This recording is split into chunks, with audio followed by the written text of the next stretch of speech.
श्लोक पढ़ लेना जाके, 20, 21, 22, 23, 24 से सारा पढ़ोगे, समझ में आ जाएगी कहानी।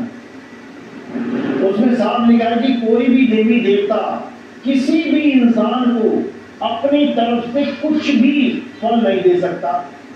अंधन को आंख दे, कोढ़ी को काया, बांझन को पुत्र दे, निर्धन को माया। तुम्हें लग रहा है ये गणेश जी दे रहे हैं, नहीं दे सकते हो अर्जुन। ये सारे देवी देवता वो दे सकते हैं जो मैं इन्हें देता हूं। तुम्हारे गांव में बाढ़ आ गई, अब तुम्हारे गांव में प्रधान पैसा देगा क्या? प्रधान ही लेके आता ना ग्रांट, प्रधान ही बना रहा है ना सड़कें, प्रधान ही लगा रहा है लाइटें, प्रधान ही सब कुछ कर रहा है, लेकिन वो पैसा किसका है? घर से लेके आया क्या? वो सेंट्रल गवर्नमेंट का है, वो दिल्ली से लेके आ रहा है।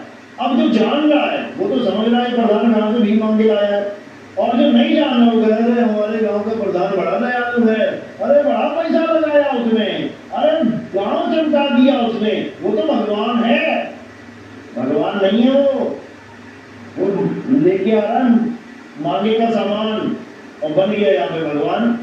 इसी प्रकार देवी देवताओं की पूजा करने वाले को निपट मूर्ख बोला है। गीता अध्याय 7, 18, 19, 20, 21, 22 में सारे पढ़ लेना, सामने आ जाए घर जाके। क्योंकि हमें मूर्ख नहीं, हमने अल्पज्ञ नहीं बनना, हमने अज्ञानी नहीं बनना, तो क्या करना पड़ेगा?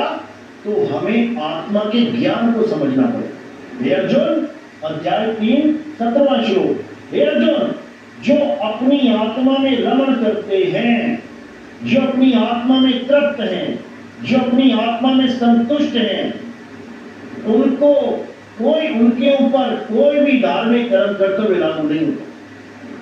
उनको किसी मंदिर, मस्जिद, गुरुद्वारा, चर्च में जाने की जरूरत नहीं पड़ती। उनको किसी भी पूजा स्थल में सिर झुकाने की नौबत नहीं पड़ती। उनको किसी भी गिरजाघर में, किसी भी मस्जिद में नमाजें पढ़ने की जरूरत नहीं पड़ती, प्रेयर करने की जरूरत नहीं पड़ती। उन्हें किसी गुरुद्वारे में जाके किसी पाठ को करने की जरूरत नहीं पड़ती, कोई मंत्र जंत्र तंत्र करने की जरूरत नहीं पड़ती। क्यों? क्योंकि अर्जुन, उस आत्मज्ञानी ने अपनी आत्मा को जान लिया है, और जो अपनी आत्मा को जान लेते हैं वो परमात्मा को जान लेते हैं। तभी संतों ने बोला आत्मा सो परमात्मा। अब लेकिन हम अपनी आत्मा को जान नहीं पा रहे हैं। अपनी आत्मा की वजह से हम चल रहे हैं, फिर रहे हैं, खा रहे हैं, पी रहे हैं, बोल रहे हैं, नहा रहे हैं, धो रहे हैं, लेकिन हमसे बड़ा अज्ञानी इस दुनिया में कोई नहीं कि हम उसी को नहीं जानते जिसकी वजह से सारे काम कर रहे हैं। सबसे बड़ा दुख ये, अपनी अपनी आत्मा लेके आए आप लोग, आप अपनी अपनी आत्मा लेके आए कि आत्मा आपको लेके आई है? पहले तो ये समझ लो, तुम अपनी आत्मा, यानी शरीर आत्मा को लेके आ रहा है कि आत्मा शरीर को लेके आ रही है? बस ये समझ लो, जो तुम्हें लेके आ रही है, तुम्हें यही नहीं पता वो है कौन, जिसके बिना तुम एक कदम नहीं चल सकते। जिसने शरीर को अभी छोड़ दिया तो शरीर ऐसे गिर जाएगा पत्ते की तरह। जिसने शरीर को उठा रखा है, चला रखा है, तुम उसी को नहीं जान पा रहे हो। उसी को जानना धर्म है। ये मंदिर, मस्जिद, गुरुद्वारे जाना धर्म नहीं है।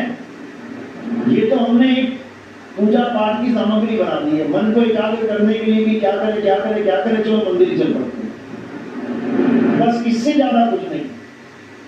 लेकिन हमने केवल मन के साधन थोड़ी नहीं बनाने हैं कि एक मंदिर बना लिया, वो भव्य नहीं था, मजा नहीं आ रहा, एक भव्य बना लेते। मन के साधन है ये। अरे वही भगवान वहां पर है, वही यहाँ पर है। एक छोटा सा मंदिर है हनुमान जी का, उस पर कुछ नहीं लिखा कि वो मूर्ति लगी है, और वहां जाता है बंदा, भूल लगता है नहीं यार छोड़ इसको। और एक जगह लिखा है सर्व इच्छा पूर्ति हनुमान मंदिर, बंदा कहता है ये ठीक लग रहा है, इस पे हनुमान जी पे लिखा है कि सारी इच्छाएं पूरी होंगी, उस पर कुछ नहीं लिखा नहीं है तो उसको छोड़ देगा। तो ये सब मन के खेल हैं, और मन के खेलों से मुक्ति नहीं होती।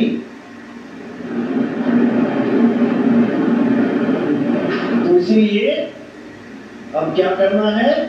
अब आत्मा के ज्ञान को जानना है।